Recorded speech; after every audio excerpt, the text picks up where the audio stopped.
Now, as we go into the last couple of years, there is rarely a project financing that comes together that doesn't consider a stream or a royalty type of financing as part of that overall structure.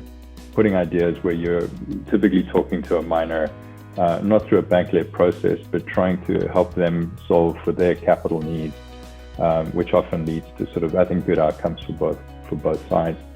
Diversification is critical, but also amongst the stage of the asset, and having early stage assets has potential huge value in the future.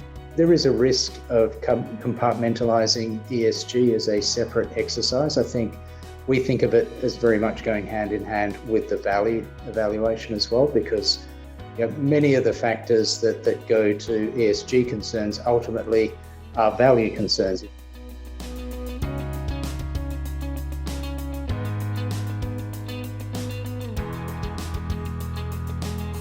Hello and welcome to viewers tuning in to our webinar on royalties and streaming, brought to you by Assay Live. While we wait for the participants from around the world to tune in and to filter into this live webinar, I'll just run over the format and some quick ideas on the themes that we can expect to hear from. So I've got a great selection of questions submitted by pre-webinar registrants in advance, so thank you for those. We'll cover off most of them in the direct conversation and the Q&A that I've designed, but we should come on to a few of those towards the end.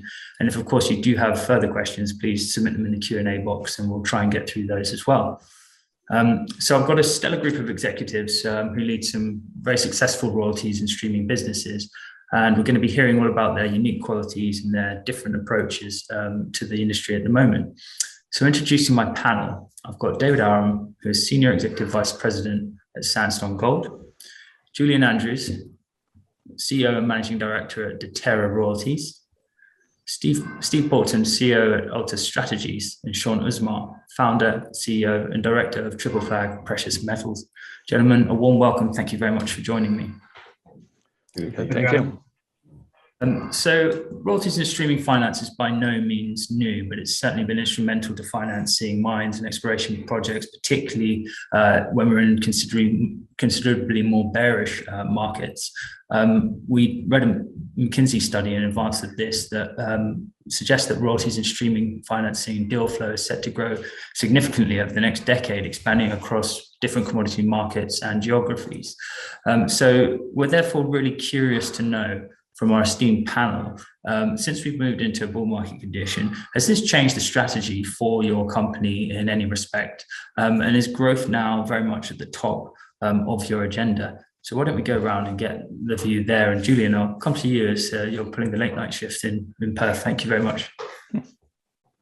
Thank you, Adam, and thank you for the opportunity to speak. No, look, at Deterra Royalties, we've been pretty clear from the beginning that we'll be patient and disciplined about how we think about growth. We have in our portfolio pretty significant organic growth profile, particularly in our foundation asset at Mining Area C, where we're expecting to get more than doubling of volumes coming out over the next 3 years. So that gives us a substantial growth platform in itself. Clearly, we're looking to add to that. We're looking for opportunities to add assets to the portfolio, and we'll continue to do that. One of the other benefits that we have is that we're not a commodity-driven business. We are sort of have a broader mandate with respect to where we'll look for opportunities. So we're looking across bulk and base and battery. So as you say, a lot of commodities are very much in a bull market. But what we see is that there are always going to be opportunities when you have that broader mandate, that perhaps where there are some value opportunities. So look, it hasn't really changed how we're thinking about growth. It's still very much a large part of our plans for the future, and we'll just continue to look at it in a disciplined and patient way. Certainly. And could I just ask about the other commodities that you might be looking at, expanding beyond just iron ore focus?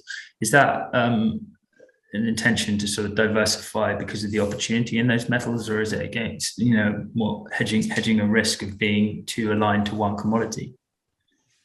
Well, I think, clearly diversification brings some benefits in that regard, but we view it very much as an outcome rather than as an end in itself. And the other point I'd make with respect to diversification is clearly it can come across a range of criteria. So commodity is an obvious one, but across jurisdiction, across operator, across mine site, there's a whole range of ways in which you can achieve diversification. Yep, certainly. Perhaps we'll pick into some of those a little bit later on. Okay, Sean, could I come to you and get an update from your side? You've IPO'd earlier this year. Does that change the approach work at all, or the strategy significantly, or things fundamentally the same? It's just a different point in the market. Yeah, I think, look, we've hit a stage in our evolution. We're 5 years old, and we've hit the scale where it was a logical time for us to be able to broaden our ownership base. I think these businesses lend themselves to being able to invest through the cycle anyway. So that's really been our focus and our experience. I think you look over the last 10 years, streaming and royalty businesses have deployed probably around 19 billion, but that's still only low single digits of market share for, as sort of capital to the space. And I think there's a lot of opportunity set. It does ebb and flow. We saw a lot of balance sheet repair opportunities just prior to our formation in sort of 14, 15 with diversified and large, gold companies. I actually worked on one of them opposite the streamer in, when I was at Barrick as CFO.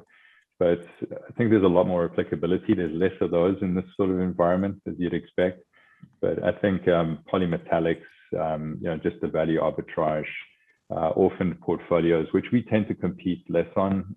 We tend to focus on deploying capital more on, sort of growth opportunities for miners to complement other forms of capital in that structure. But there's others who are very active more in that space. And I think we're seeing, quite a lot of deal flow. And we've continued to. We've seen over 500 through the period, and we've seen in our ounce growth just the last 5 years, the CAGR has been 24%. This year will be over 30%, and just ounces before you consider the optionality. And I think we're all very active. So you've got to be very discerning and disciplined as to how you choose to deploy. So it's not for a lack of opportunity. It's just what's the right mix for your business. Yeah, certainly. We'll delve into some of those decisions and how discerning you are in a moment. David, could I turn to you as Sandstorm, obviously very well positioned with over nearly 200, I think it is, streams and royalties in precious metals. What's the view from you? Is the strategy very much the same now that we're in something of a bull market? Well, listen, we've been doing, and I've been involved in creating streams and royalties for 16 years now, and it changes all the time, I think is the right answer. Right. It's never the same, regardless of really kind of where you are. You're always really kind of changing your targets. Like what Sean was saying as well too. There was a period where there was a lot of balance sheet repairs that needed to be done. So as a result, there was a lot of these much larger type of streaming transactions in different parts of the cycle when royalty and equity really isn't available at all. Then you find a lot of these smaller type of deals potentially available to you. I think the phase that we're in right now, and what we can all keep our eye on, is that a lot of these development companies, single asset developers, they're really kind of in that phase right now where they're finally getting a market cap that allows them to go out and create a capital structure that actually makes sense. Whereas those companies, for the better part of 7 or 8 years, have almost been orphaned by the market because they just can't get a capital structure together. What's also changed is really the overall theme of the approach towards royalty and stream financing. When we first started out, I think even at Silver Wheaton and even at the beginning of Sandstorm 12 years ago, was that it was kind of perceived as sort of an alternative type of a financing. But now, as we go into the last couple of years, there is rarely a project financing that comes together that doesn't consider a stream or a royalty type of financing as part of that overall structure. That's a big change as to really the perception of it. We're in an industry that is relatively conservative on how they view financing and financing structures in place.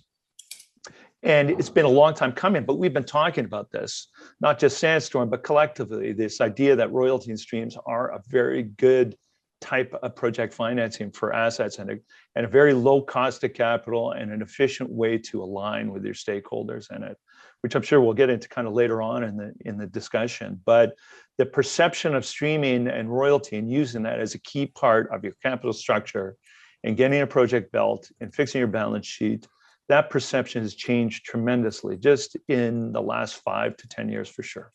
Yeah. So it's now, it's a strengthening quality to have a good partnership with a well-respected streaming and royalties company.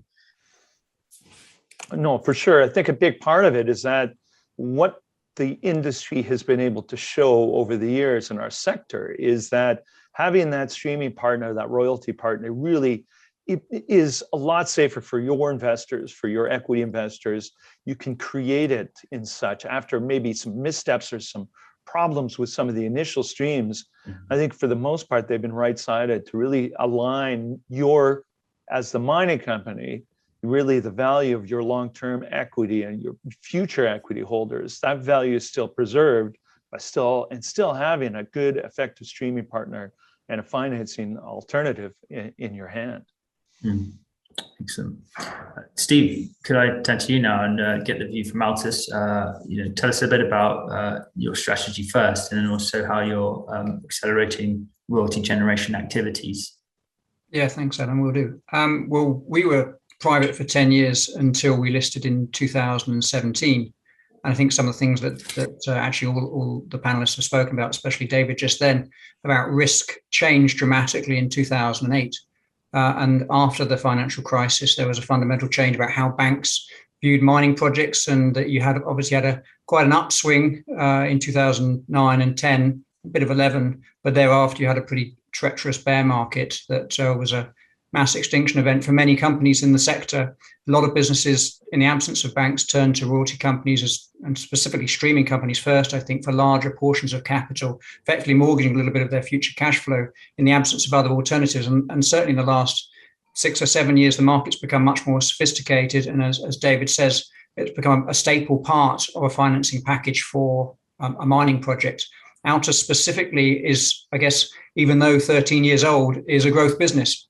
Very much in growth mode right now with a lot of momentum behind us. But some of the reason that we haven't quite got as big as we'd like to be right now speaks to the fact that there was this deep depression. And when we created Altus in 2007, what we were creating was a business that we felt would be counter-cyclical, one that would try and maximize the advantage of what is a very cyclical market. In the downturn, you can be acquisitive, and hopefully on the upswings, you can make some money for your shareholders and crystallize returns for them. You can never predict quite how long and how deep the cycles will go on for, and you're never quite sure what's going to be the trigger that will change a cycle, and who would have predicted the pandemic and then the surge that we saw in 2020 towards precious metals and the equities, and maybe that was a bit of a catalyst. For Altus itself, we have a portfolio of 30 projects, and as a royalty generator, we feel as if we're catching the sweet spot of the sector. We're giving our shareholders exposure to long-term perpetual income from royalties, as well as the potential for exponential growth from a discovery. And that's a great hybrid. It's a great model for us, and it's a great model for our shareholders, because there's not many places where you can get that. You can build your own portfolio, but it's very difficult to actually have the exposure to cash flow and to discovery at the same time. And having one management team that are looking at both ends of that spectrum really makes a compelling opportunity. The issue you've got is that it's not necessarily the easiest business in the world to manage. And so you do have to have a very dedicated team with very good understanding of the risks that are involved. And what we're trying not to get involved with is the development risk, is the mining risk. I think all of the people on the panel and the people watching will understand that royalties themselves really do take away that exposure to the development capital, the development risks, and the profitability risk. You're really looking at the underlying cash flows. And Altus just closed its first cash-paying royalty deal. It was on the Caserones copper mine in Chile. We're going to be getting about $4 million a year before tax on that acquisition. It was a $35 million deal. And we were lucky enough to have the backing of the La Mancha Group. They have a 35% shareholding in us. So although we've been going for some time, we do feel that we're in growth mode. We have a huge amount of momentum and quite a few deals in front of us that we'd like to get knocked off. Yep, very good. Excellent intros there. Thank you. So I wanted to focus on just quickly competition within the space. There's been a number of smaller royalties and streaming companies sort of doing various different approaches within not just gold and precious metals, but in some of the technology and battery metals as well.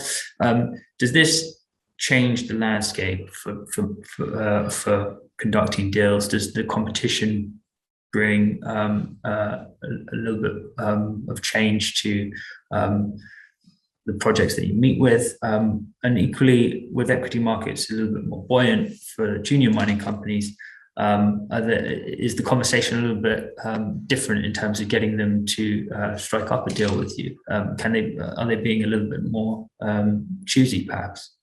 Let's go around the panel. Anyone want to jump in? Sure, I can chirp in on that quickly here. I mean, I think when we were first looking at this space, 16 years ago, as it started to emerge, we did quickly realize that there was going to be a lot of room for more of these companies. A lot of these companies come in, and the idea of really spreading out to different types of commodities and different types of ways. So sometimes that's been deployed successfully, as in I think any sort of emerging sector. Sometimes it doesn't work that well. That being said, I think where it sits right now, I think it depends. For sure, there's much more competition, and it depends on really what parts of the sector that you're looking at and what parts that are financing. At times, there has been more capital available, or more requests for capital than actual capital available from royalty and streaming companies, which obviously makes a good situation for it. And because royalty and streaming companies tend to have pretty good access to cheap capital themselves, you can really kind of keep that going on when those periods exist. Other times, when you see the commodity prices go up, more of your producers and your cash flowing companies, they tend to have not as much requirement for capital because they're able to access it from their cash flow themselves. But there always is. I mean, the nice thing about the mining industry is that it's very, very upfront capital intensive. Even it's capital intensive during the operations of it. So there always will be a need. I think royalty and streaming companies, having them there should be the requirement, there'll be the requirement of having those streams. I think for indefinitely in our industry, it just kind of depends on how long that lasts. The other part is that as these new companies emerge, some of them are very good, very solid management teams. But I think the problem is really kind of finding those companies that have that good management team versus the companies that really think that this is more of a spreadsheet process. It's a process of really just saying, okay, I'm going to take a big bag of cash, push it across the table, get myself a bunch of royalties and trade at an enormous multiple. If that's the approach you're taking as a management team, you're simply just not going to have the success, a long-term success of really being able to get this off the ground. So it's a key of really thinking about this, knowing the mining industry, knowing your sector extraordinarily well to make sure that you're actually going to succeed and compete in this space. Yeah. Sean. Yeah, Adam, look, I agree with what David said on that. I do think, though, that investors very often look at the streaming and royalty space in a monolithic fashion, and it isn't that way. On the smaller end, you get guys who have competencies on more of like a generative model where they farm out projects, they take a royalty, and groups like that have, been doing that for quite a long time with varying degrees of success. And it's very often underpinned with some good networks and pretty deep technical capability. You've got others with more of kind of an M&A skill set where they're accumulating like bottom drawer royalties or portfolios that may have existed for a very long time. And they're able to sort of ferret these things out and then put them together. And we've seen a lot of new entrants, I think, in that space. And you're seeing some consolidation, which is probably long overdue, I think, occurring there. We see all those things, but I think we very seldom find fundamental value with our way of competing in that area. There's a lot of guys who do that better than we do. I think as a capital provider, though, there's a narrative since we started where the space is competitive, there's not enough opportunity, and that has not been our experience. There are clearly some very competent and capable management teams deploying capital in this space. And I'd argue that in a space where deep technical know-how and a longer time frame is more compatible with being able to deploy capital intelligently to the mining space, where the mining sort of time horizons than at times equity shareholders who don't necessarily have all those skill sets themselves. And at times their time horizons are very short. You need that complementarity. And I'd argue, going to perhaps to David's comment earlier, with what we're seeing in projects, for example, in development, if you've got sensible debt providers, you've got a sophisticated streaming partner, for example, and the risk characteristics of that can actually bring to financing for equity investors and the vetting components of those, I think it's underappreciated as a source of funding to the space. And so as we look to the future, as I said, we've seen over 500 deals. It's just the 16 deals that we've done. We've been very focused on the ones that we've been able to pull, but we've never seen a shortage, like a dry period of things to look at. And I think we're seeing that at this time right now as well. I'm sure the others are experiencing that as well. Yep. Julian, how's the position for you as the largest royalties company in Australia? Yes, it's we're perhaps in a little bit of a different space to some of the panelists here in terms of both our commodity focus, where we're looking outside of precious metals. There's obviously that's a sector that's very well served. So we're looking for other commodities where we think we can source some good opportunities. And as you say, we are we're sort of bringing the model to the ASX as well. It's a bit of a different geographic focus. Some of the dynamics in the Australian mining sector perhaps a little bit different. But there's no question that there is more capital being attracted to the area. I think that in many ways that's it's a continued vindication of the model itself, both as a capital provider and as an investment opportunity. So look, we recognise there's certainly we're an example of a new player coming. We've been around for about a year now, but we certainly see plenty of opportunities, and I don't think we're at a loss for opportunities to look at. I think it's just a question of ensuring that we can find value in them at the moment. Certainly. Stephen, what's your take, just as a last thought, on competition with the space, perhaps new entrants versus finding the right fit with the right projects? Yeah, there's not a huge amount to add. Very good comments. I guess it's about supply and demand always in all of these things. And there was, I guess, a lot of demand for royalty investments, and the supply came through in terms of royalty vehicles in the last few years. So the number of new players, new entrants, some of which quite sizable and have gone about acquiring very decent portfolios of royalties, really looking at the income side of the business. And it comes down to shareholders and the investing community themselves. What do they want to invest in? And there are a good range of different types of royalty company. You have the larger precious metal focused ones, maybe risk averse, maybe looking more at the North American market.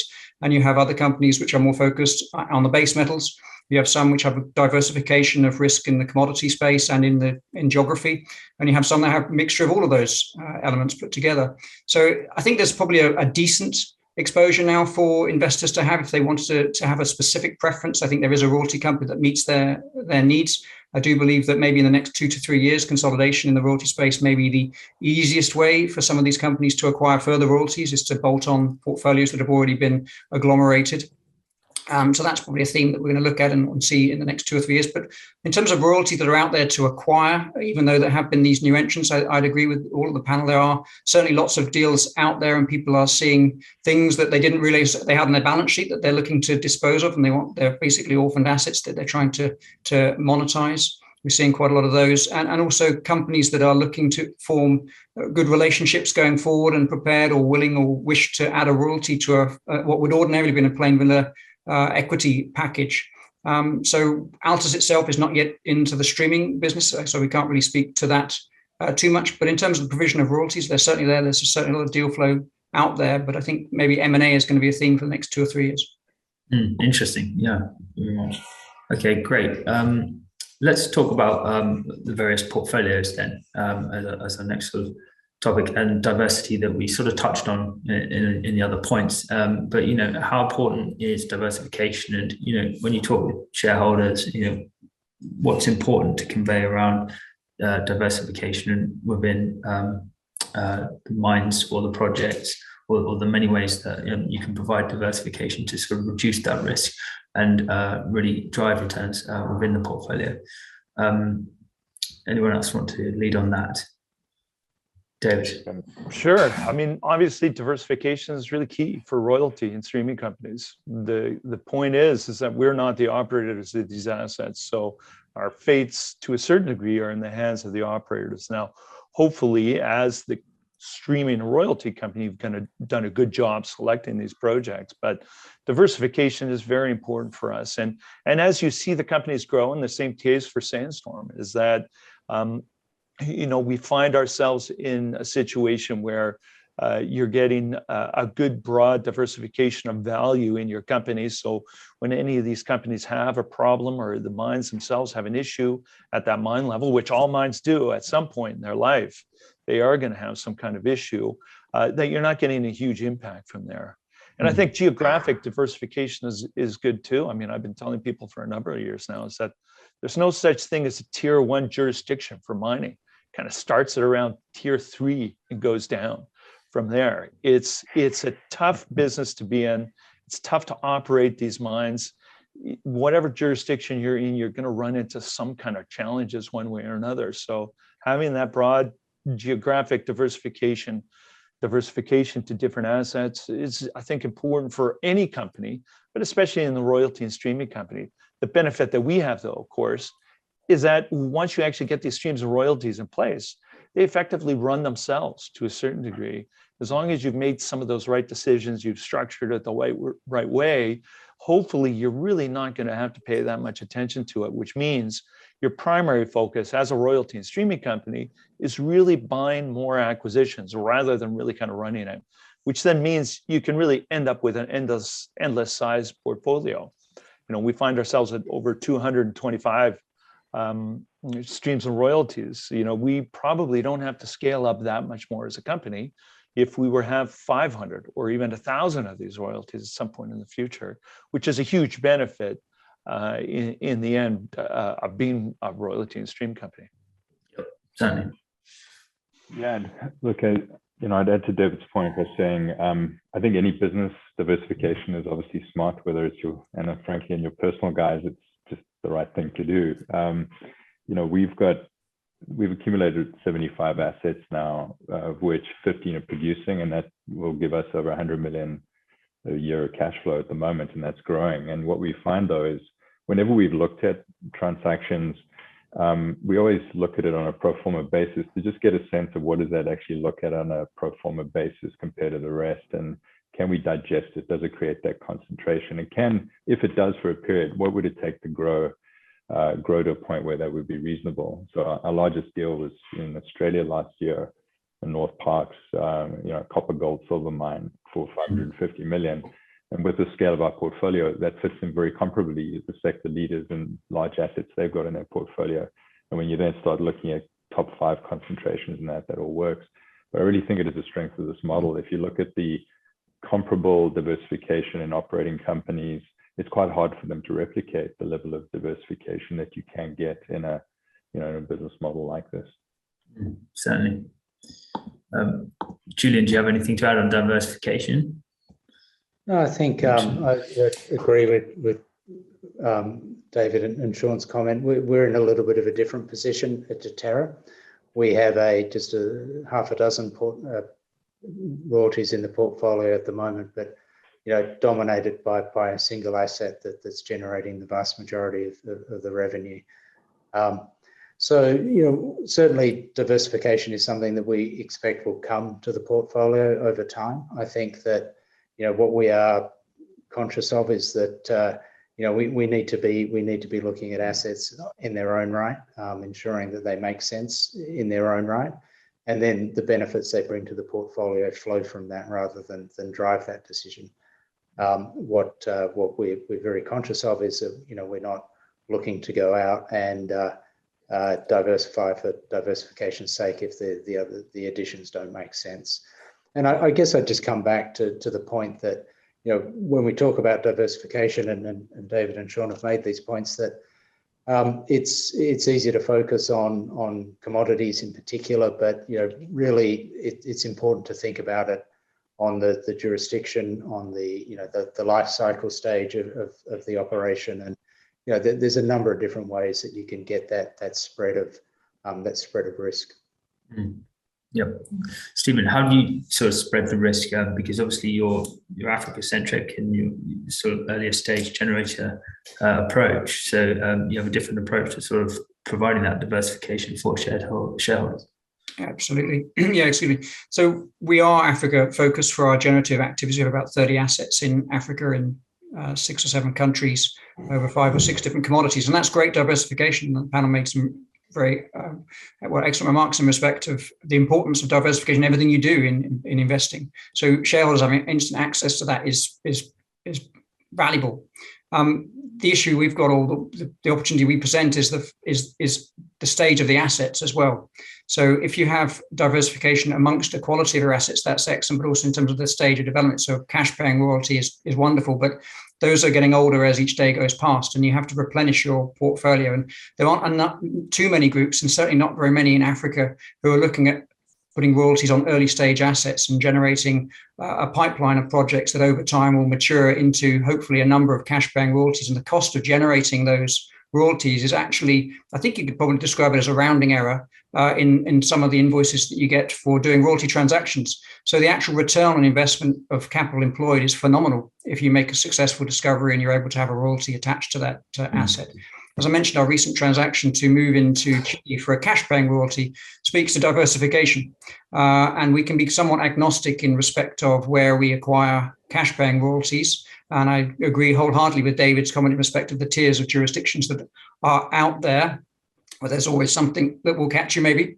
But in terms of actual discovery, we really like the African continent. The average depth of discovery is just 10 meters below surface. And if you're looking for something, the quicker and faster you can find it or prove that it's not there, then the better it is for your shareholders. So diversification is critical, but also amongst the stage of the asset, and having early stage assets has potential huge value in the future. Excellent. Okay, I wanted to move on to making deals, but also within the process, the due diligence that you are able to exercise over your deal-making process. It's obviously going to be a lot more stringent and thorough and skilled than an equities investor or a fund buying into mining equities. But I just wanted to hone in on some of those qualities, and then also, how a time like we've had over the last 2 years, have you been able to leverage networks or navigate when mobility has been particularly difficult and has sort of put an extra hurdle in the mix for conducting due diligence. So let's go around again. Sean, I think you touched on some of these bits earlier on already.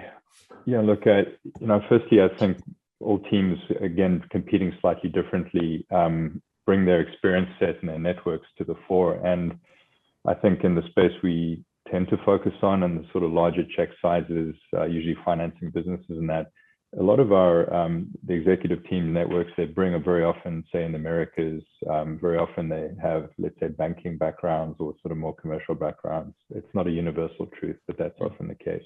Whereas I've come out of diversifieds and gold companies like leading into this. And what that's meant is we've really tried to take, having been in the executive seat and thinking through those alternatives and put ideas in front of miners as part of growing the opportunity set, not just for us, but for the sector. And I think David and others have referenced this sort of appreciation and maturity of this form of financing. I think we all have a role to play in educating the sector as to the opportunity, but we've definitely seen that. And so on our 16 deals, we've deployed about $1.7 billion in the last 5 years. And what we've found is 12 of the 16, or 75%, have come via putting ideas where you're typically talking to a miner, not through a bank-led process, but trying to help them solve for their capital needs, which often leads to sort of, I think, good outcomes for both sides.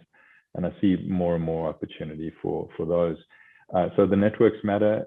Also, we build a team similar to how we ran M&A at Xstrata years ago. It's a small, highly competent team that has the experience set and do the analytics that covers most. But then we rely on our networks around the world. And so even with COVID last year, we did North Parks in the midst of that, with a good virtual data room, but the guys that we'd worked with in some cases for 20 years, one of them ran Xstrata Technology for me years ago, happened to be a car drive away. I mean, a place like Australia is arguably quite, easy to diligence certain things versus, let's say, more exotic locations, and an operating mine has a very different risk profile to, say, a very early stage situation. So I think, the competence and experience in your team matters, but what they bring in turn from a mining perspective to really diligence those carefully is part of the secret for our organizations. Excellent. I would certainly echo a lot of that stuff. I mean, I think success in this industry really depends on your network and your connections and your experience in this. The mining industry is not a huge industry relative to a lot of ones, especially when you talk about hard rock mining. It's a pretty small world. So establishing a good network has been important for getting through this due diligence part. I mean, even pre-COVID, we have a good team. We have a big technical internal team, but you always rely on that local expertise as well too. That's a big mistake not to have some kind of local expertise when you're looking at especially those bigger projects. So places like Australia and various places in North America, even a lot of parts in Africa as well too, being able to really kind of tap the shoulder on people that you've used in the past have been available. It has been available to you. Other jurisdictions can be tough. I did end up doing what ended up being a month-long site visit to get one of our transactions done earlier this year. And, when you're really kind of focused on that, and because, like I said before, our business really is acquisitions. You can dedicate that time and that effort to get to it. Small anecdote, the time that I did, the one site visit that I ended up doing on site, I ended up catching dengue fever. But that's the price that you end up paying by really trying to get these deals done and being a part of these things. And I guess that just really kind of speaks to what we're doing is, having a team that's focused on corp development, on that technical due diligence. When that's 80% of effectively what your company does, then you figure out how to make it work. Excellent. Julian. Yeah, I was going to say, I agree absolutely that ability to leverage the networks and that external expertise is obviously critical. The other point I'd make perhaps is that when you think about the nature of a royalty or a stream interest and what the risks and opportunities you face are, they're qualitatively different to investing directly, in an operating miner. So you're not taking risk on the bottom line of a project. Typically, the risk is around production volumes and the top line. So the nature of the risks that need to be diligenced is perhaps somewhat different. So that drives something of a different DD process as well. Yep. Stephen, anything to add on due diligence from your perspective? I'd echo that local knowledge is absolutely critical. When you're buying a royalty, the vendor has an explicit benefit from not necessarily exposing everything that's bad about the asset. And as Julian says, as a royalty owner, you're looking for the fatal flaws. What can stop this mine from going into production if it changes ownership or however it might develop in the future? What's actually going to stop the cash flow coming out of the mine gate and being sent up to you? And often that comes down to local matters. And so ESG is an important part of it. Understanding the community relations, what can physically stop this mine, and those things are usually local. Obviously, you're taking on commodity risk and operations that have fine margins can be stopped because the commodity price comes off or it's been poorly managed. Those things should come out of your standard technical due diligence. But if you've got a good understanding of the local issues and what local people are saying about the asset and how it's well regarded in the local department or ministry, those are important in your investment decision, critical in fact. Excellent. Okay, we've had a question come in, and it also ties in with a question that I'd sort of prepped as well around what are the shareholders asking of you, the companies, the royalties companies. And the question that came in was, how do the panelists return profits to shareholders apart from share price increases, of course? Do you issue dividends? Are you considering share buybacks? Just to explain some of the ways that shareholders can benefit from holding your royalties companies. Let's go around that. Does anyone want to take a lead on that? Yeah, please. Look, I mean, I think we believe it's part of, given the sort of stage that we're in, we're growing, so we're seeing, and we believe some of the best and highest use of our capital is to continue to deploy it into valuable and accretive opportunities. But at the same time, my team, we're amongst the largest shareholders in the business. We own over 5%. It's our largest part of our personal wealth. So the whole idea of not paying a dividend in a business that's highly cash generative doesn't make sense to us. So our dividend yield now is close to 2%. I think for us, having engaged with investors, some want a bigger number, some want a smaller number. That's where we've settled at. I don't think you can keep everyone happy, but I think as we evolve, we'll continue to go back and look at the appropriateness of this. Ideally, we want it to be over time, progressive and to grow that dividend. But that's where we've landed is that current level.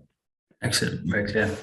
David. Yeah, sorry, David. So, for Sandstorm, we're not a dividend paying company yet, but we are probably about to, as we enter beyond $90 million to $100 million in cash flow per year, as we're hitting that phase of of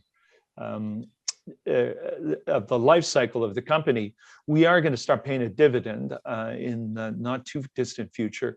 In the meantime, though, we have spent a lot of time really looking at share buybacks. We've purchased over 10% of our shares back of our outstanding. We haven't had to issue any kind of equity since 2015, when we kind of, I think, passed that part of our life cycle.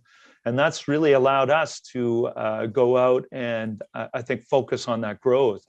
Even after we deploy a dividend and start deploying a dividend, I think we'll still look at those things. The beauty of being a royalty and streaming company is that I think internally it gives you a very good idea of pinning really where you think that internal NAV per share sits.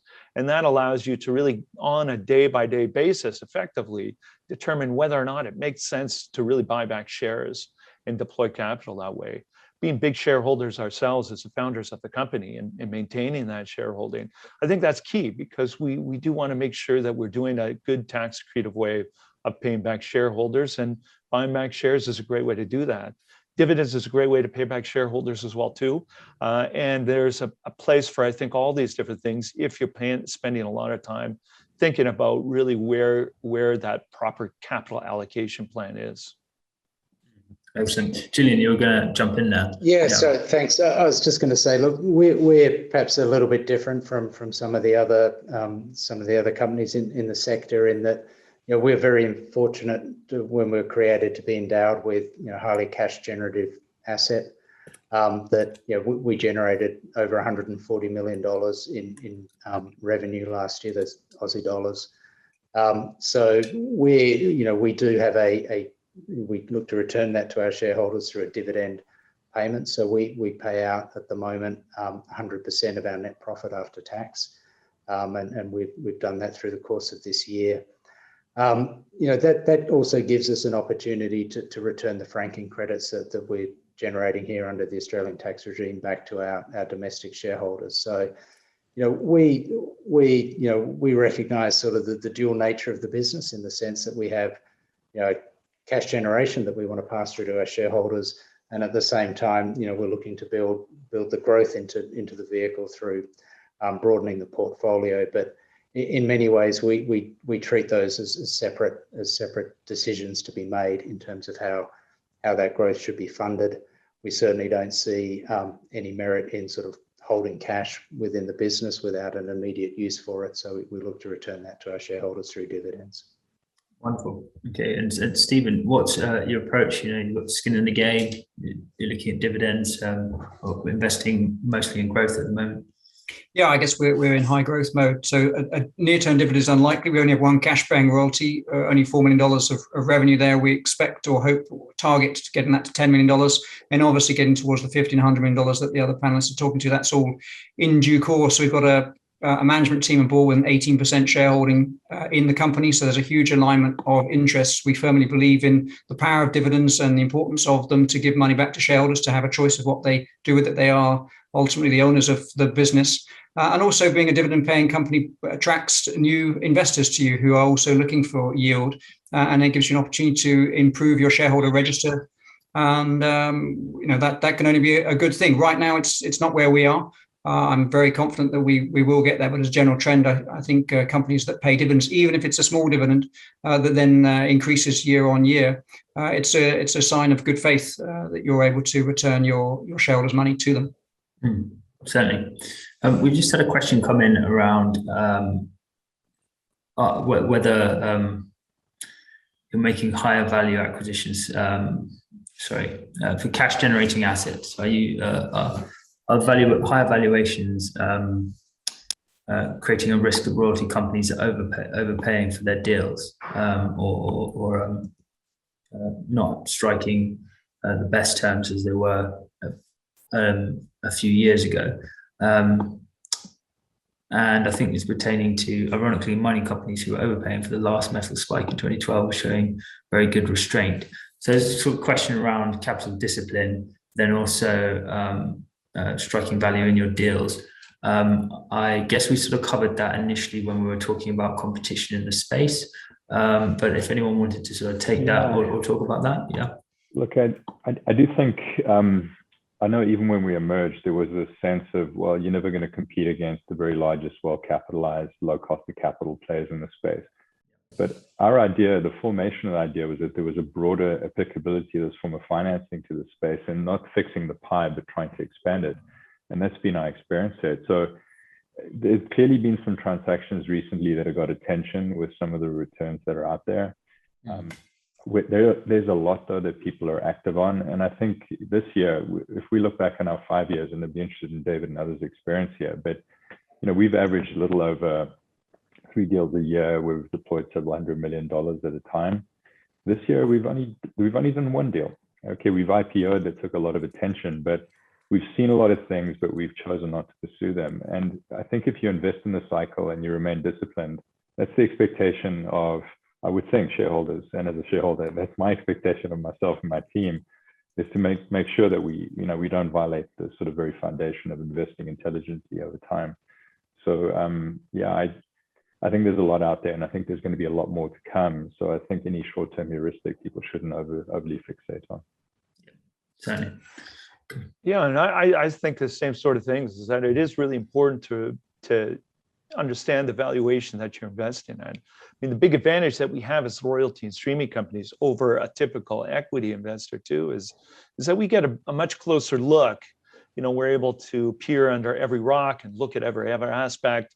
When we get on site, you can talk to the miners at the face, you can talk to the geologists that are doing the grade control on the projects. So getting a better perception of really kind of a more complete understanding of really one of these assets really helps formulate that. The one thing that really pays off for a good royalty and streaming transaction is that exploration potential, and that ability to really capture that exploration potential. That isn't necessarily reflected in current reserves and resources on these projects, or even existing current cash flow projections on the asset that are visible to the public.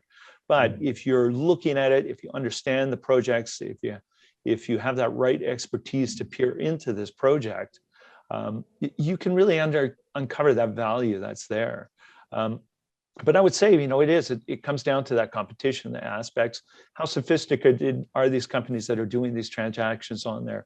What's their internal cost of capital as you look at it as well too? Because they may be taking advantage of what's a very, very low cost of capital and utilizing their currency in an effective way too, that they feel is the right way to do it.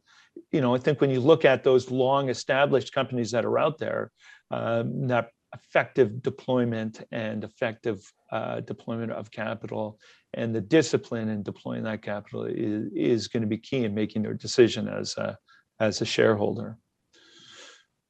Excellent. All right. Very I'll good. just add on. I was going to add on please. that I guess this speaks to the M&A point in terms of where value resides. We've been looking at, I think probably I would say 50 transactions in the last 18 months, and we've done one. We've turned many down, many processes down. We've got involved with a few processes, and we knew what our upper limit was and where the value was, and we were outbid. And so, David hit the nail on the head, and as did Sean, in respect of what shareholders are expecting and where fair value resides. But also maybe it speaks to the point of having earlier stage assets in the portfolio where the market isn't paying a great deal of attention right now, which actually may have fantastic value in the future, and the returns that you can get from those. Certainly. Very good. Okay, we've got a little bit of time left. I just wanted to move on to ESG as a perennially important topic. We've got the COP26 meeting in Glasgow just over a month away, and I wanted to it's really interesting to talk about this with Royalties and Streaming company, because on the one hand you've got the ESG practices that you need to maintain across your internal processes before committing capital to a project, and then also within the existing portfolio. And as the ESG sort of landscape evolves and requirements evolve and become perhaps a little bit more harmonized globally or clearer on sort of greenhouse gas and carbon emissions, how hard is it to then retrospectively look at a portfolio company and say, oh gosh, we've got to do X, Y, Z in order to maintain our positions and our deals here? Could we attempt to tackle this tricky one? Yeah, look, Adam, it's obviously an increasingly relevant topic, I think, for many. But as someone who's just gone on the road not that long ago publicly, it was interesting to see the wide range of spread of focus on this amongst investors, because some really do care deeply and others don't. And for us, we were quite gratified to see a number of investors come into our story because of our ESG approach. And for us, we thought about it more from the point of view of, ultimately we're not operators, as David said earlier. Yeah. So who we partner with, because our time horizons are a lot longer than most debt and equity providers, really does matter. So that moment of where you choose to commit your capital is the sort of moment of greatest peril. So your diligence going into that is an obvious thing. We all do it, and you have to do it very well. But even prior to that, the screening we do, people's reputations follow them, how they deal with their communities, their privilege to operate, just their environmental track records, their safety track records. And I think those flags alone at times have meant that it's not a question of cost of capital or what return we expect. If we don't feel it's a good fit, we just won't deal with those counterparties. And I don't think we're clearly not unique in that space. But I'd say that's point one. The next point for us has been, because of how we operate, we like to try and put money alongside and enhance the privilege to operate efforts of our mining partners. And for us, it's like scholarship and community support programs, and we've done a number of those, and we'll do more. And then for us, the last point is climate. And we've just put out a sustainability report. The sector is doing more to focus on this, but most focus maybe if they do on sort of scope 1 and 2 emissions. We've gone down to scope 3, looking at the carbon emissions for our metal entitlement in the individual assets. And we've worked with a group called SCARN, who's helped us at least get a definitional consistency to understand it, and then invested in projects that provide offsets so that we've got carbon neutrality, and we'll sort of maintain that, because I think it's just, it's part of being in the ecosystem. So that's how we at least think about it. Absolutely. Do you think there's a sort of element that miners are doing very well versus not doing so well, or is it too company specific to sort of draw a line? I think it all, firstly, I think someone who is maybe a little cynical will look at some of the efforts and look at 2050 targets and say, well, okay, that's kind of awfully long way away. Those are important. I guess the question is, what are guys doing immediately? Some are just running down, their more carbon intensive or operations, which is understandable. I think in a world that still needs carbon, you want the most responsible operators of those assets who are going to take care of the environment and do so in a sensible fashion. So I'm not sure that it's kind of a one size fits all approach to those things. But I do think there is a lot of effort going in on behalf of most mining companies to do better in this area. And I think as streaming and royalty businesses, we have a role now and in the future, not only as to where we choose to deploy capital, so you don't reward those who are bad in this regard, but I think also being able to share best practices over time and help people, who may not be thinking a certain way with things that you see elsewhere around the world. You can actually help connect people and bring different solutions to the fore. Certainly. No, certainly. I would echo a lot of those sorts of things that Sean said. Is the mining industry, and I think the royalty and streaming space lends itself very well to the principles behind really ESG, because royalties and streams, they're really, I think, the ultimate long-term investment in the mining space. When you look back to even the genesis of Sandstorm being 12 years old, any of the projects that we got involved in the first 4 years of our life, every single one of those has gone through a different management team, at least one new management team or owners. So we often outstrip the actual, not just the equity owners in these companies, but the actual management teams, owners of these individual assets. So the way that I've always approached these type of investments is that idea is just, how is this project going to function, not just under this management team, but under future management teams that we can't predict who they're going to end up being. How well is this asset going to function within this community, within this jurisdiction? That's always been, I think, on the forefront because of that ultimate long-term nature of the investment that we're making. So all of that really kind of comes up with ultimately what that ESG profile is. How well is this mine going to work with this community in the future? How sustainable is it going to be? How happy is the community going to be with it? The next level is really trying to figure out, where is it going to fit in the whole spectrum of greenhouse gas emissions? Is it going to be able to hit its target? That's a little bit more new, I think, for the industry. But of course, there's a lot of inputs that come into that. Part of that is really the operator, how well that operator is going to work in there. But also it has to do with really the grade of these projects. In the end, the mining industry is about not so much about how many ounces you produce or how many pounds or tons of copper that you produce on the asset. It's really how much rock are you moving? How much rock do you have to crush? What do you have to put, energy do you put into that rock to crush to get a saleable, usable product that's going to go to the end user? And so as a result, you really have to look at this from a number of different ways. But I think, again, royalties and streams lend themselves very well, because as a management team, as you complete your due diligence, you're imagining how this project is going to function, not just 1 or 2 or 3 years, how's it going to get through the construction process, how's this asset going to function 10, 15, 20 years when you expect it's going to be accessing that exploration potential that you hope is there. Yeah, certainly if it presents an ESG risk, it's a big red flag for you in making new deals. For sure. Julian, what's the view from Australia? The others touched on the idea that, some shareholders are very much in it, pushing ESG criteria, and some are sort of less hot on it, or maybe have seen it as a slowing down capital flows. What's your take, and how do you apply it across your portfolio? Yeah, we're sort of at the beginning of the journey in this regard. It's been an area of focus for us in sort of in this year to date. Certainly, we're getting similar feedback from our shareholders. Some are very focused on it, some less so. But I think, the way we think about it is probably on a couple of fronts.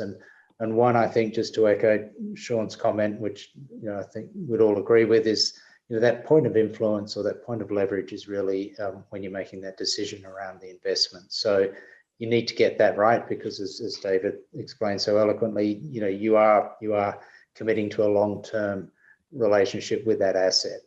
So it's very important that you consider that. The second point is just there are for many investors there are just some areas that some red lines that they have concerns about crossing, and I think that we're very conscious of that. And although not being an operator, it's a sort of a look-through exposure, but that's relevant to some shareholders, and we need to be conscious of that. And probably the third point just to make is that I think it's, there is a risk of compartmentalizing ESG as a separate exercise. I think we think of it as very much going hand in hand with the value evaluation as well, because many of the factors that go to ESG concerns ultimately are value concerns. If you've got an asset that can't operate because of ESG issues, then you've got a value issue. If you've got an asset that has a limited option value because the commodity is such that it's unlikely the asset's going to be extended or expanded, ultimately that goes to value as well. So, we think very carefully about ESG, but I think that we need to be careful about thinking, putting it in a separate box. It is part of a broader consideration, and it interacts with many other factors, key amongst them, value. Yeah. Stephen, what's your take on ESG? And what are the miners in Africa that you look at doing quite well, or perhaps not doing so well on, or is it too, as we said before, is it too much of a case by case process? Yeah, it's very case by case. I think there's also, it comes back to the supply and demand issue, and if the supply of capital from royalty and streaming companies isn't there because companies aren't abiding by what are regarded as very good to excellent ESG standards, then they will move into that sphere that they are making sure that they're adhering to the requirements. So it's inherent and imperative that the royalty companies do have the high bar for what they're going to invest in, and they do ensure that there's an environmental and social license in all these companies that they're investing in. As David said, you're going to own these assets for a very long time, and almost as a custodian in a way. We are, as a royalty generator in Africa, also have boots on the ground. So we physically have our own projects which we are managing, a little bit akin to sort of private equity in a way. But that process means that we are working inside and with the communities in Africa for different forms of exploration. So ESG is fundamental to what we do and how we operate. And we've been operating for over 15 years in Africa without incident. And I think that speaks to the importance of integrating yourself with the community, ensuring that they are ultimately the local owners of the asset. And that concept and that ethos applies to how we look at projects outside of Africa. And for sure, we do see a lot of assets presented to us that could be royalty financed, somewhat earlier stage or smaller scale production. And we've not really seen one yet that has crossed the ESG box for us. We do, as I say, have a very high bar, and there are so many practices that are inappropriate that we will not go anywhere near. And I think so long as all companies act in unison in this way, we'll ensure that the mining sector has a very good reputation in ESG. And of course, we are within the sector part of the solution in terms of decarbonisation and electrification of the planet. And the finance that our shareholders provide us to provide to mines is part of the solution, and that shouldn't be forgotten. Absolutely. Excellent. Well, look, we're just over the hour, and in the interest of time, we've covered off some fantastic points and themes, making a compelling case for both investing into streaming and royalties companies, but also seeking finance from, if you're a smaller company looking to get that really vital partnership. So I'd like to say thank you very much to my panel. Thank you to everyone tuning in. Thanks, David. Thanks, Sean. Thanks, Steve. And thanks, Julian, very much. And have a good rest of the morning / rest of the evenings. Thanks so much. Thank you very much. Thank you, everyone. Take care. Okay.